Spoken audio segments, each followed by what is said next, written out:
गिबि गिबियावनो आङो बड'लेण्ड बुब्लि आर'नाइ रादाब आरो बर' खौरां बे चेनेल मोनथामनिसिम आं साबायखरखौ बावहरग्रोबाय।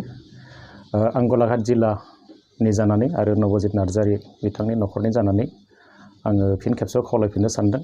जोंहा नबजित नार्जारि बिथाङा दा DID लिटिल मास्टार सिजन 5 बेयाव दा फाइनाल राउन्डआव सहैनानै दङ।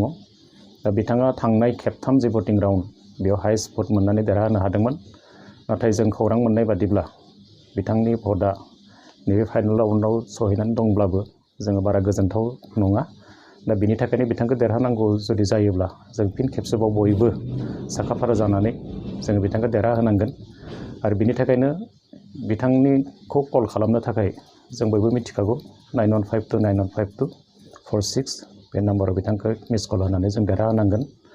आरो बिनि अनगायैबो जोङो ZEE TV एप्स बेयाव थांनानै जोङो बेयाव क्लिक खालामनांगोन। आरो बेयाव क्लिक खालामनाय लोगो लोगो बिथांखौ खेबसेयावनो 2 भट बिथाङा मोननो हागोन।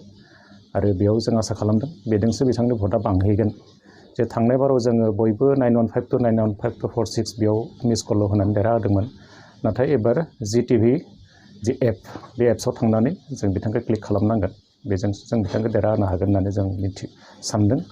दा नबजित नार्जारि बिथाङा गावनि स्किल आरो टेलेन्टजों बिथाङा अलरेडि फाइनालाव सहैखाबाय।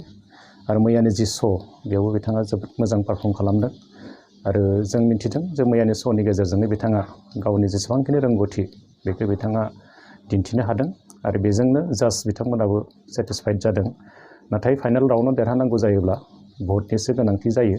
दा बेनि थाखायनो बयखौबो आङो खेबसेबाव बिथांखौ आल्टिमेट देरहानांगौनि थाखाय भट होनो थाखाय आं फिन खेबसेबाव खावलायबाय। आरो बे देरहानाया नबजित नार्जारिनिल' नङा, जोंनि हारिनिनो जागोन, जोंनि आसामनि जागोन, नर्थ इस्टनि जागोन, बयनिबो देरहानाय जागोन।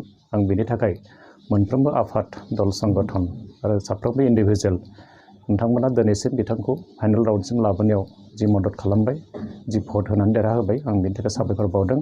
आरो फिन खेबसेबाव बिथांखौ जोबथा जोङो फाइनालाव देरहाहोनांगौनि थाखाय नोंथांमोन बयखौबो भट होफिननो थाखाय आं खावलायफिनबाय। गोजोन्थों।